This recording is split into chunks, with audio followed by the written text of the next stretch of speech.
WiLL made.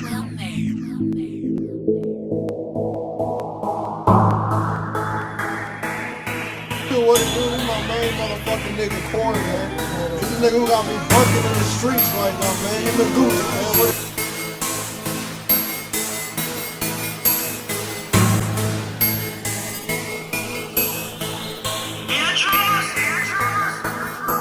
man. Workaholic. Yes, any of these artists, man. I work. Oh man, I feel like I'm the hardest working nigga in showbiz, like real talk.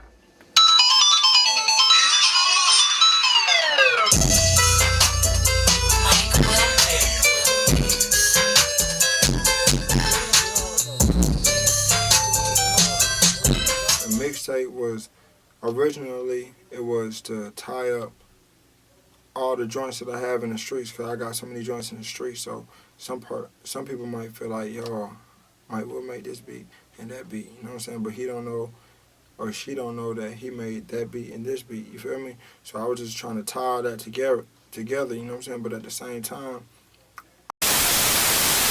I know my body took a lot of ink, long smoke, a lot of stink, bladder pistol, a lot of pink, cause that lean I like to drink. My face got a lot of tats, my girl got a lot of gold, my mouth talk a lot of shit, my dick fuck a lot of hoes. My stomach be filled with shrimp, legs limping like a pimp, gazelles on my fucking frame, waves all in my gym. My mind it be on the prize, hands on with the nine. My trap house it keep a line, cause I'm selling drinking high. Hey. No flex, zone. No flex, zone. They know better. They know better. No flex, zone. No flex, zone. They know better. They know better. She think I'm the realest out, and I say, damn, that makes two of us. Oh, that look like what's her name? Chances are it is what's her name. Chances are if she was acting up, then I fucked her once and never fucked again. She could have a Grammy, I still treat her ass like a nominee. Just need to know what that pussy like, so one time it's fine with me. No water running down my eyes.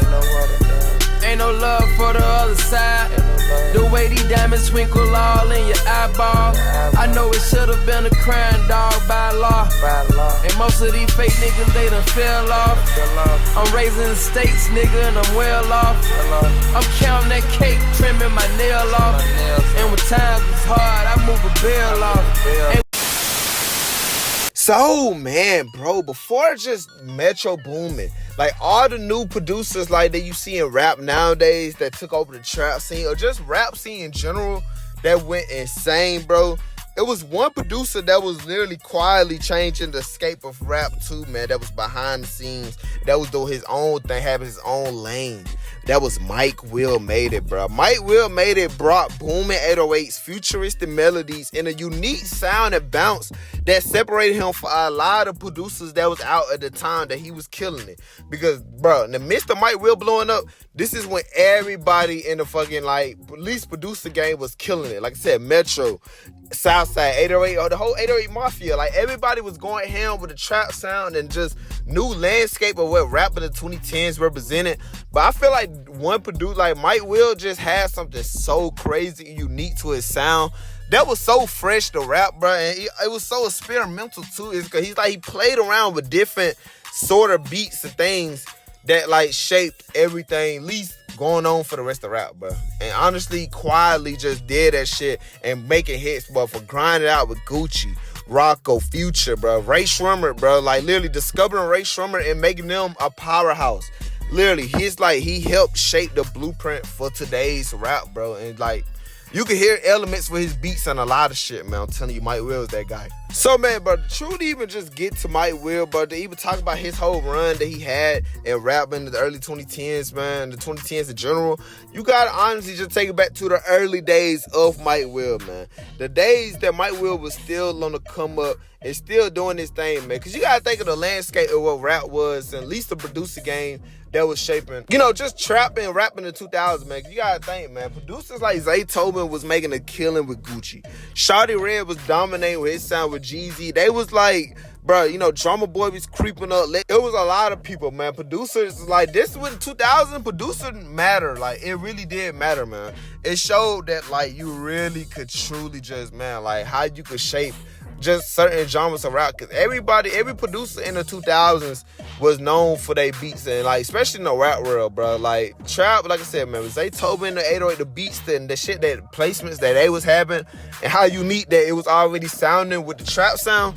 They made that shit so cultural, just, man, honestly, just a hard banger 808s, man. And that's when you really saw a lot of, really for Atlanta, kind of make a scene and brew up and more as they did in Atlanta. Because that really when a lot of shit started to shake rap and a lot of shit became to be for fruition. Once, like, the rap game truly, at least the trap era in Atlanta scene was starting to make their mark, and the new trap sound that was going on that Gucci and GTI, etc. was curing. And Mike Will wasn't no different during the 2000s either, bro. He was literally just an upcoming producer that was in college, bro, and he was doing his thing, making beats every day, grinding out, giving beats away, having studio, locally, just building his name up, kind of putting a lot of things. But one person, like I said, that's literally key factor that became the first major rapper to get on his beats, that was Gucci Mane, man. Gucci Mane, one thing about, I said this in my last video I did of Gucci Mane. Gucci Mane got a good ear for music, but for some odd reason, he has a good ear for music, man. Meaning, like, Gucci can hear, like, it's like he hear beats and at least he used to. He used to hear beats and hear music very differently. And it kind of made, he always gave everybody a shot, basically. Gucci Mane was never a nigga who wasn't afraid to put people on. For him to already have crazy placement with Mike Will that early in Mike Will beats career, and all Mike Will did was give him a CD pack of his beats. And Gucci instantly fell in love with him when he started rapping on and just throwing them on his mixtape. And one of the first, like, fewest songs you'll hear Mike Will production on Gucci Mane shit was on No Pad and No Pen, bro. That was dropped in 2007. And that song was East Atlanta 6, which is a classic song, man. Dope as fuck, bro. And Mike Will, you could just hear, like, this beat and be like, damn, but and this beat is so fucking cold, bro. Even at the time, but you could just hear that glimpse of just, man, how the chemistry between Gucci and, like, Mike Will already. And this beat, I always made this beat stood out so crazy to me. You gotta think, like, this damn a big ass cosign for Mike Will, because you gotta think, he still was locally building shit up. And Gucci Mane already having a name and buzz that, because you gotta, it's 2007, man. Gucci Mane was going ham. He was blowing up like crazy off these mixtapes. And like I said, Mike Will getting that placement already early on the Gucci Mane, like, tape, bro. And especially while Gucci was at his prime, bro, honestly, it was a good placement. And over the years, he had some crazy placement, like 08, 09. He was on Flogger, Salute Me or Shoot Me. Even on Soldier 09 mixtape, Dat Piff, bro, Gully, bro. Who remember that song? I'm so fucking gunny. I'm so fucking gunny. I'm so fucking gunny. I'm so fucking gunny. In the club, bitch swinging in the air. Soldier tell me, bitch, I don't really fucking care. 09 classic by Soldier, but I don't think a lot of people would know. But that was a Mike Will placement. And Gucci Soldier was still popping at this time. And like I said, even though he was getting crazy placements for certain artists that was on major levels, 2011 really became Mike Will truly, I think, his big break, bro. I feel like this is when Mike Will fully embellished of being in the, like, limelight of just being the next upcoming producer for real. But at this point, it felt like his placements was all over the place, bro, because he wasn't working with just Gucci. Like, he still was working with Gucci, but at this point, he was kind of already bubbling and just working with the upcoming people that was going ham in Atlanta. Future was blowing up. This when Future was still upcoming. And speaking of Future and Mike Will in 2011 was a dynamic duo, bro. And when I say that, I mean that, my nigga. They was having collabs like crazy, bro. It felt like Mike Will was damn the Future prominent producer in 2011. Because he basically was on every mixtape Future dropped in 2011, bro. And it was important for both of them because you got Future who had been grinding out for so long, especially with being with Dungeon Family. He had really been trying to find his sound, bro. But once 2010, 2011 came, it's like he truly found this sound with the, like, just the leaned out. And Mike Will sound fitted Future so perfectly, bro. Which why they was out here just giving us bangers after bangers. Because like I said, he was on, like, he produced on majority of Future mixtapes in his time. Songs like, man, Dirty Sprite, bro, Dirty Sprite. Purpose. Like, Ain't No Way Around It was on this, man. That was a Mike Will produced joint. That song is still a bang to this day. Bitch gon' be a bitch, hoe gon' be a hoe, a killer gon' be a killer, that's all you need to know. Ain't no way around it, ain't no way around it. A thug gon' be a a dealer, a plug gon' be a plug. My niggas to my nigga, he just like blood. Another big moment for Mike Will in 2011 was Tupac back with Meek Mill and Rick Ross. That was another song that literally was all over the radio, bro. If you remember 2011, you remember the whole MMG run, bro. And you remember the hype of Meek Mill and just everybody that was brewing up, bro. And this song was another prominent song that was all over the place when it came to it. And the producer behind this was literally Mike Will, bro. And this when they realized, like, yeah, this man right here is definitely on to some crazy shit, bro. Cause like I said, his beats was already having such a unique sound to him already. It was hard hitting, of course, but it was something different to it. Very much so a unique texture to it, bro. And at this point, man, Mike Will was just bubbling like crazy, bro. Having placements all over the place. But the thing about Mike Will that he was doing that a lot of producers kind of wasn't really doing at the time, he was actually putting out mixtapes with his shit, bro. Like, he was damn near doing, like, he was putting out actual tapes, bro. And the first mixtapes that he was putting out was the established in 1989, bro, which had dropped in 2011, which I feel had bangers on. This was low-key, like, I remember that has been on live mixtapes as a kid, seeing all the cover arts, bro, and just seeing, like, how dope that it was, man, because that was the thing about Mike Will, bro. He was having all the rappers and peak songs all on one tape, man. A lot of producers truly wasn't really doing that, at least at the time. That didn't really become a thing till years later, bro. Obviously, like DJ Khaled, but DJ Khaled don't produce beats. Right, producers were putting out tapes and shit, you know, but really they wasn't doing it like that, though. Like, Mike Will was dead ass putting out full-blown mixtapes behind this shit. And everyone was fire, man. They got so much heat on this shit, man. Come on, bro. My Hang Joint with Schoolboy Q was a banger. Bottom, yeah, that Hoover fed. 50 real life, 50 niggas, so I like them thick. 50 queen by looking at your curves, you what I deserve. We can head up to the crib, or girl, just say the word. Got some herb. I'm on fire, Ludacris and Big Crit. I make my own decisions, learn from my own mistakes. My enemies, they won't beef, but don't know what's at stake. I started out with nothing, just a dream and some hope. I fiend for riches like them crackheads fiend for the dope. Okay with me, Gucci Man, the 2 Chainz. It's okay with me, yeah, it's okay with me. It's okay with me, yeah, it's okay with me. Don't play with me, bad bitches that stay with me. Wanna pop bottles all night with me, all day with me, okay with me. Shit with Future was on this bitch. I'm a dog, and I eat that dog food, I'm a G. I put red on all my shoes, come and see. My life familiar got Peru, and I plead. Not guilty until proved. Got more birds in the coop, got chickens in the coop, got shotters that'll shoot, and I stay on DJ Screw. North Pole with Gucci was crazy. No eggnog, bustin' bottles of that ace straight. Black Versace shades, so it's hard to see them. Where's Rudolph Red Nose when I really need them? A bunch of L's on the team, and I gotta feed them. They carry sound all bumps, so it's hard to beat them. Baddest in the room, Slim Duncan and Waka Flocka. She the baddest in the room. Put it in the rough. She the baddest in the room. Put it in the rough. She the baddest in the room. Like, come on, bro. Classics, nigga.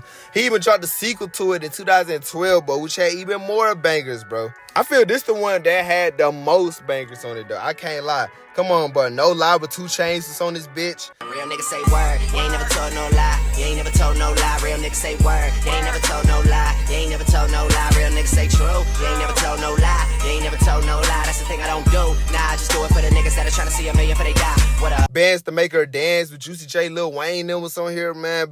Bands to make her dance. Bands to make her dance. All these chicks poppin' pussy, I'm just poppin' bang. Bands to make her dance. Bands to make her dance. These chicks clapping and they ain't using hands. Never End with Future on this bitch. We don't wanna never end, we don't wanna never, we don't wanna never end. It's like I like to dance with you. You walking out, you coming back again. 'Cause we became the best of friends. Trap Booming with Gucci and Rick Ross. These bitches eating pills like they Jolly Ranchers. She took a pill and turned into a belly dancer. I'm cooking up this dope with 2 fucking bowls. I need an extra hand, I need 3 extra stoves. Diamonds with Future.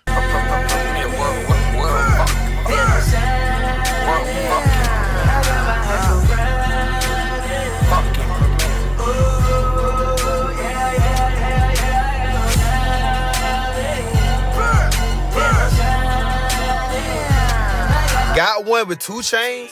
And you gotta realize, man, this is around 2012, 2013-ish, man, this point, bro. Everybody wanted a Mike Will placement, bro. But this is when Mike Will skyrocketed as a producer, and everybody in the industry either had a Mike Will beat or was finna get a Mike Will beat, man. This is when Rihanna had dropped Pour It Up, man. And you gotta realize, this is Rihanna in her peak. This is when she still was dropping music consistently. And this song was a smash for Mike Will. Everybody was hyped on this song, bro. Like I said, man, a lot of people wanted the Mike Will placement at this point, bro. Turn On The Lights with Future, like I said, was a big-ass song of the year at the time. Turn on the lights, I'm looking for, I'm looking for, I'm looking for. Turn on the lights, I'm looking for, I'm looking for, I'm looking for, I'm looking for. Love Me with Lil Wayne was a banger, nigga. Yeah, long as my bitches love me, my bitches love me, my bitches love me. Yeah. I could give a fuck by no hate as long as my bitches love me, my bitches love me, my bitches love me. Yeah, I could give a fuck by no nigga long as these bitches love me. Show Out with Juicy J for. Every time I go out, you know I gotta show out. Every time I go out, you know I gotta show out. No Tomorrow with Sosa and Finally Rich. I ain't worried about shorty. I'm so used to ballin'. Y'all don't need one stallin'. Why do you call it? Why your bitch love to stop it? Every night, every morning. Start to make me go harder. Plus I got a dog. Come on, bro. We Can't Stop with Miley Cyrus, man.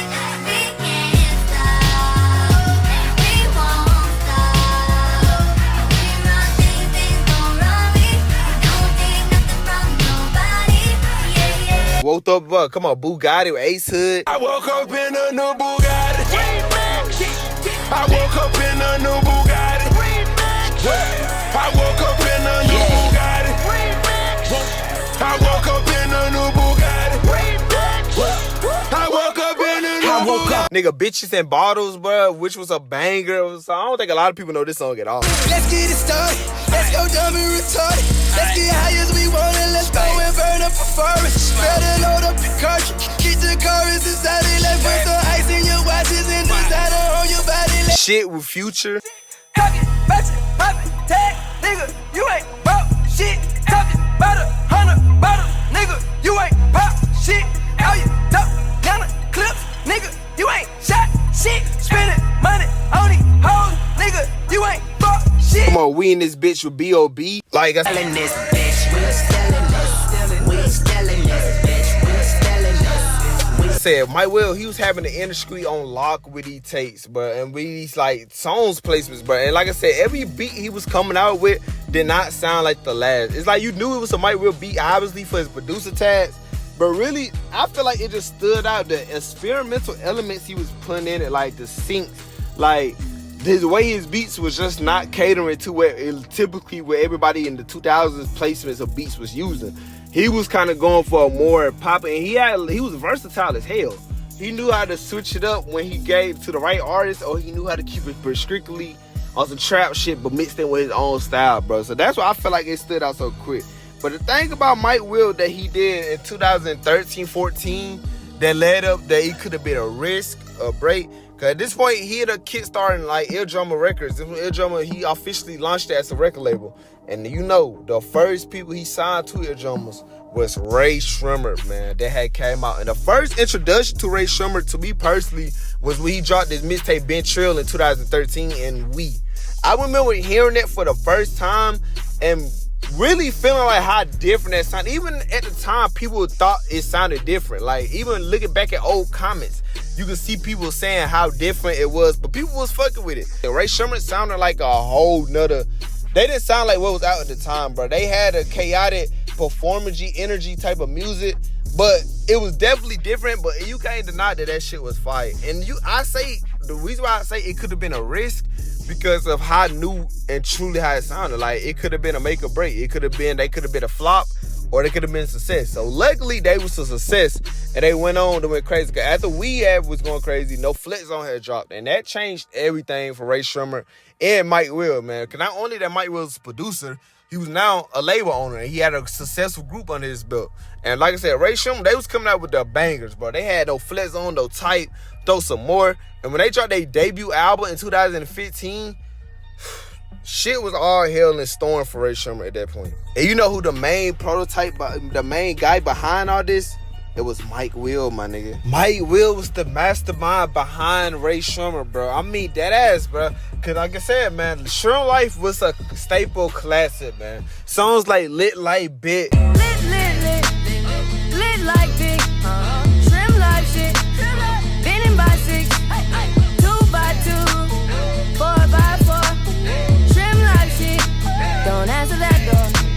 Unlock the Swag. Unlock the swag, the swag. Unlock, unlock the swag, the swag. Unlock, unlock the swag, the swag. Unlock, unlock the swag, the swag. Unlock. Safe Sex, Pay Checks, like Safe sex and paychecks. That's what it's all about. Don't forget about safe sex and paychecks.